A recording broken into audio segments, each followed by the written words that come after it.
أعوذ بالله من الشيطان الرجيم بسم الله الرحمن الرحيم وكذلك أنزلناه حكما عربيا الآية صدق الله العظيم.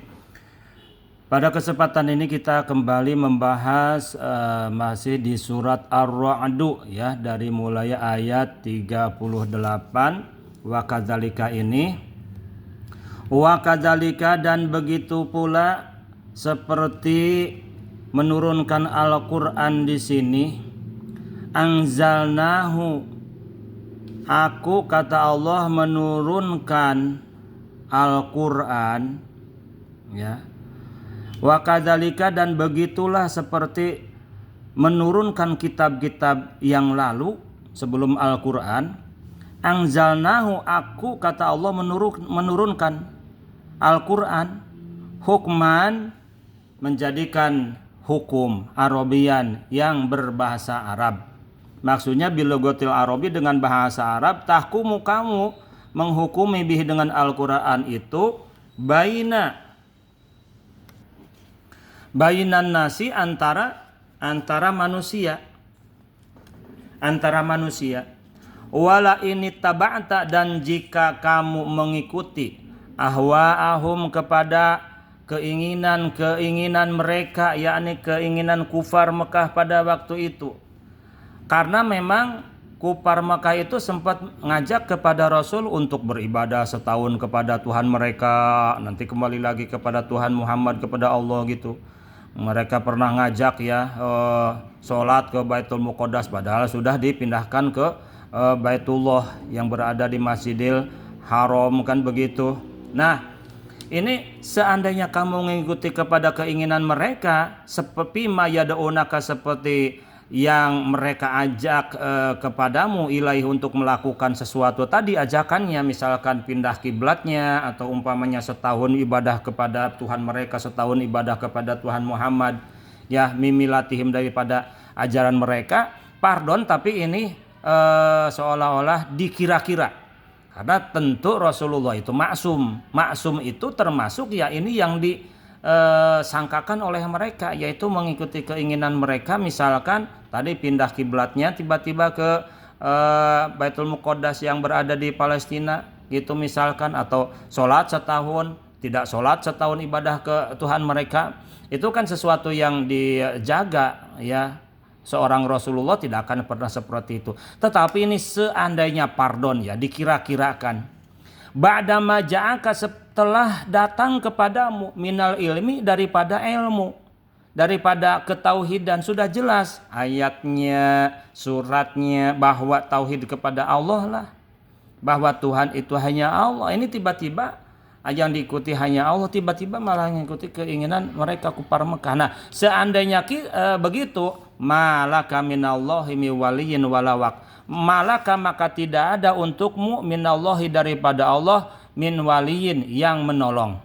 Ini minnya min jaidah, jadi jangan diterjemahkan min waliyin, dari yang menolong, jangan langsung saja min waliyin, yang menolong, walawakin, dan tidak ada pula yang menolak daripada azab Allah. Karena ketika tadi mengikuti kepada keinginan orang-orang kufar Mekah pada saat itu, yang mana keinginan mereka itu jauh daripada pedoman Al-Quran, jauh daripada keinginan Allah, kehendak Allah, itu pasti adalah merupakan perbuatan dosa dan pasti mengundang azab Allah. Nah, kalau mengikuti cara-cara atau keinginan mereka, pasti kamu juga Muhammad disiksa gitu, diadab ya. Dan tidak akan ada walawakin, dan tidak ada yang bisa menolak daripada azab Allah.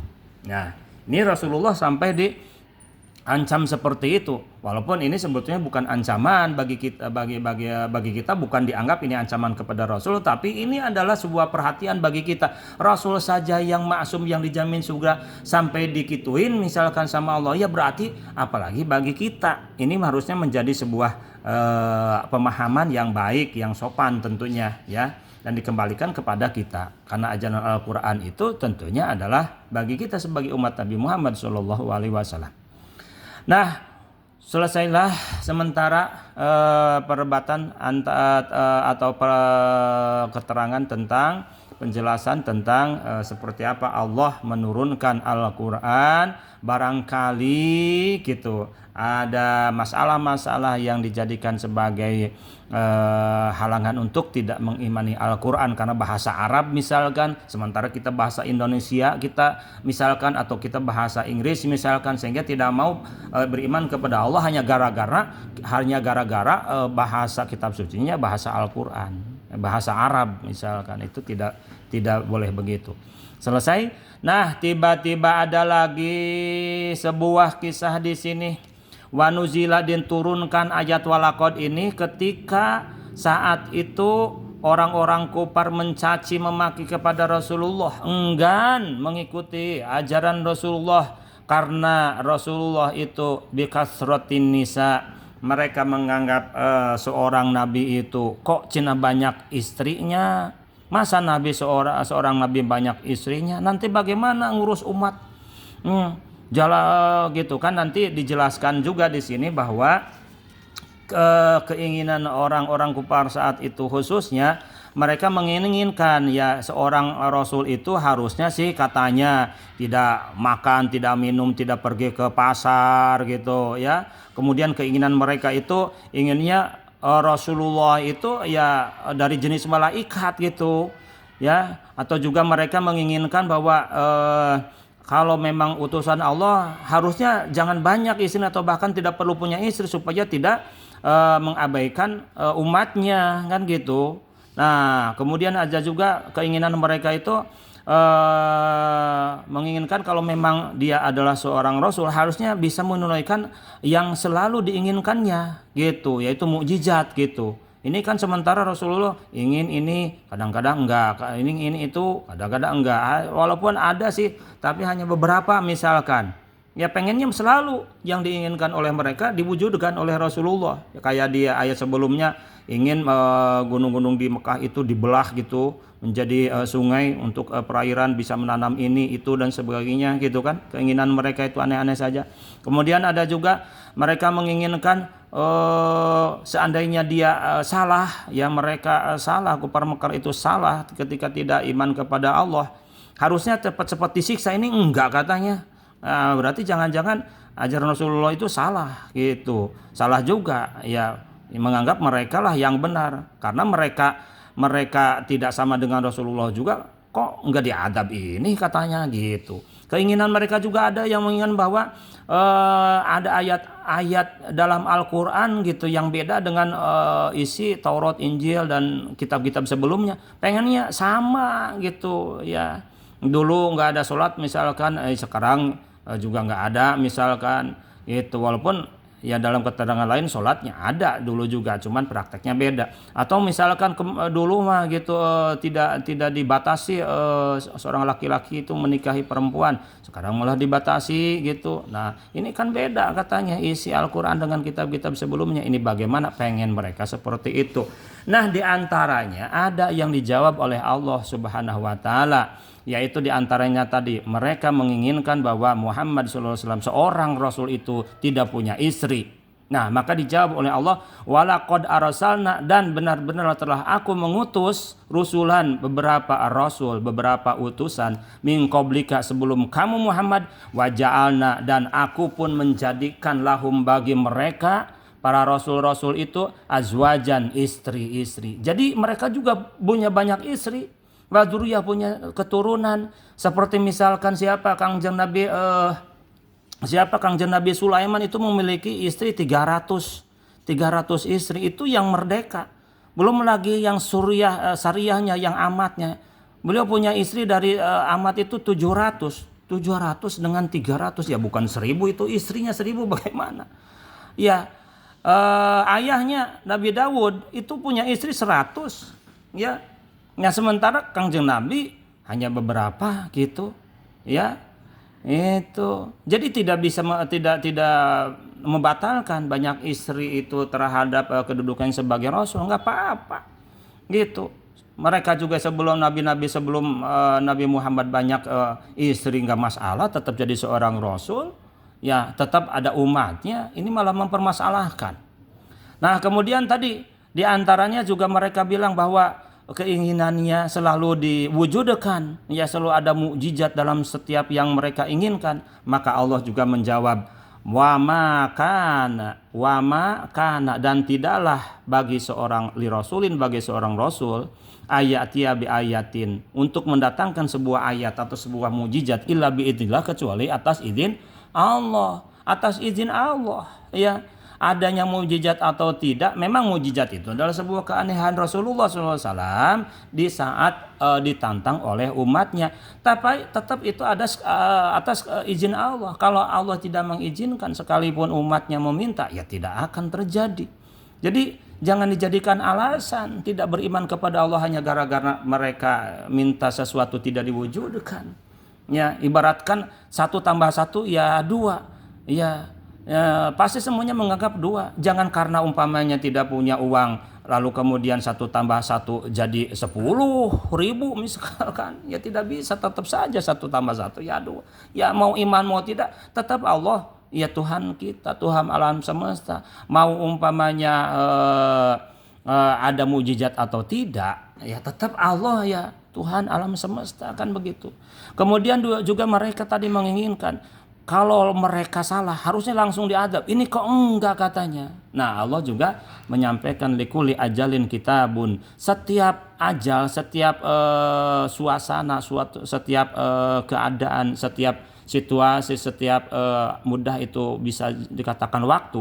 Kitabun ada ketentuannya, ya, ada batasannya, begitu, ada batasannya. Ya, kalau Allah Subhanahu wa taala tidak menghendaki, ya tetap tidak akan terjadi gitu. Tidak harus diadab gitu. Orang yang dosa tidak harus langsung diadab. Kenapa? Karena adabnya bisa jadi nanti tetap akan diadab, tapi adabnya tidak harus langsung karena nanti sesuai dengan ketentuan Allah kapan, mungkin gitu.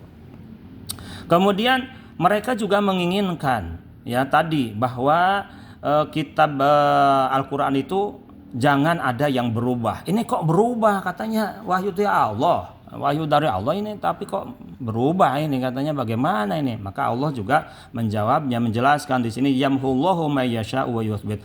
Yamhu menghapus, Allah menghapus daripada Al-Qur'an ma yasha'u, sesuatu yang dikehendakinya, wa yuthbitu, dan Allah pun menetapkan.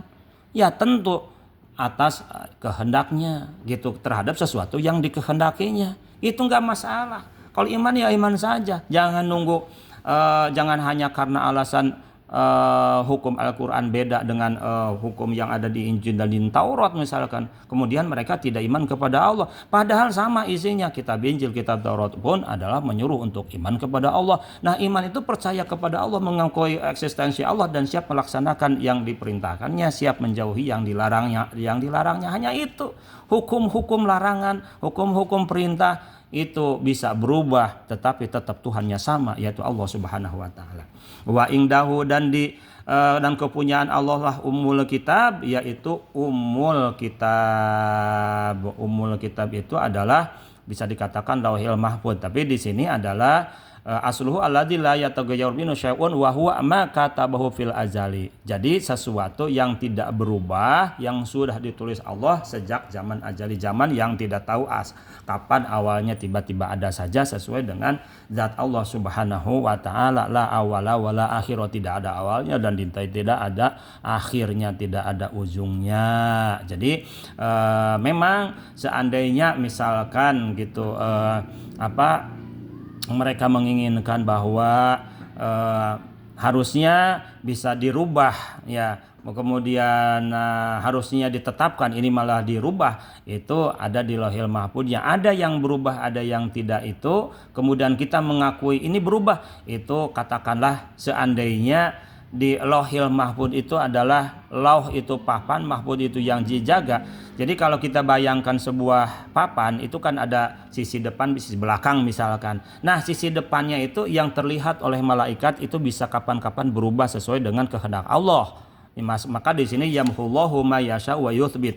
Tetapi wa indahu umul kitab, ada yang sejatinya tidak pernah berubah, yaitu seolah-olah sebelah papan, yang satunya lagi sebelah belakang. Kalau kita lihat dari depan, yang depan menghadap ke kita itu bisa berubah, yang bisa dibaca oleh malaikat itu bisa berubah, tapi yang tidak terlihat, yang tidak menghadap kepada makhluknya, kepada malaikatnya, maka itu adalah sebuah ketentuan yang hanya Allah lah yang tahu dan tidak akan pernah berubah. Itulah barangkali yang disebut Ummul Kitab. Shadaqallahul Azim.